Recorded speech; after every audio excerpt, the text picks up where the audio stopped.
अस्सलाम वालेकुम, welcome to the channel medicine club. और आज की वीडियो है इंफॉर्मेटिव, क्योंकि आजकल जिस तरह का मौसम है you all are very aware about it. आप सबको पता है कि जिस तरह की सर्दी है और इसी सर्दी की वजह से बच्चे बहुत ज़्यादा बीमार हो रहे हैं, क्योंकि बड़े जो हैं वो तो नॉर्मली मतलब वैसे भी जितनी मर्जी केयर कर सकते हैं, लेकिन जो ये जिस तरह का वेदर है और जिस तरह की ये ठंड है, ये सबसे ज़्यादा इफ़ेक्ट किन पे करती है? बच्चों के ऊपर।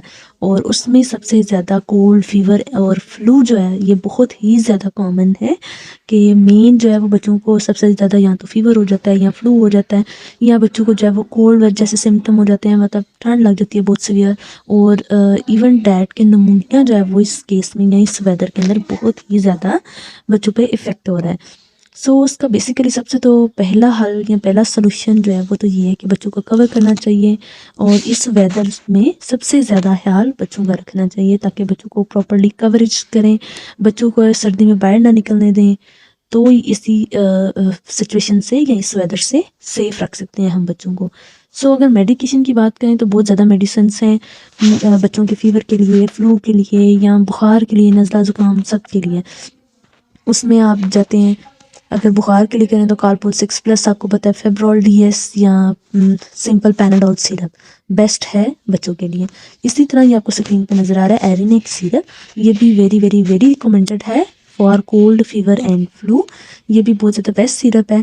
अगर नज़ला ज़ुकाम बुखार इस तरह से कोई भी सिम्टम हो तो आप इस सिरप को इस्तेमाल कर सकते हैं, और इससे जो है वो बहुत ज़्यादा रिलीफ जो है वो इन सारी चीज़ों से ईज़िली रिलीफेबल है।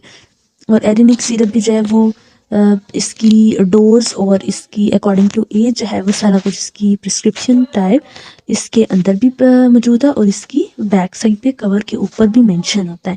तो हमेशा कोई भी मेडिकेशन इस्तेमाल करने से पहले सबसे पहले आप उसकी एक्सपायरी डेट चेक किया करें, उसके बाद उसकी वो जो उन्होंने पूरी प्रिस्क्रिप्शन दी होती है वो मस्ट चेक किया करें, और उसके बाद जो उसके ऊपर मेंशन होता है उसकी डोज बिल्कुल उस डोज़ के अकॉर्डिंग दिया करें, ताकि उसी डोज़ को फॉलो करने से आपके बच्चे को या बड़े को जिसके लिए भी आप मेडिसिन इस्तेमाल करते हैं बहुत जल्दी रिलीफेबल।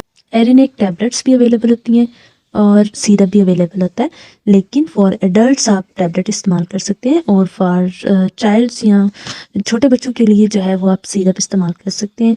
लेकिन मस्ट केयर के डोज़ का मस्ट ख्याल रखा करें, बच्चों को और बड़ों को एक जैसी डोज़ बिल्कुल भी मत दिया करें, क्योंकि इम्यून सिस्टम का जो है वो काफ़ी डिफरेंस होता है एडल्ट्स में और बच्चों में।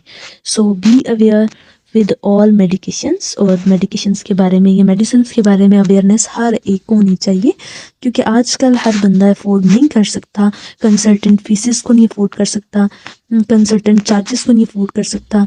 और आप सबको मेडिसिन की अवेयरनेस होनी चाहिए ताकि आप प्रॉपर्ली खुद से या उस अवेयरनेस से आप मेडिसिन इस्तेमाल कर सकें। Thanks for watching and stay tuned, stay blessed for more informative videos.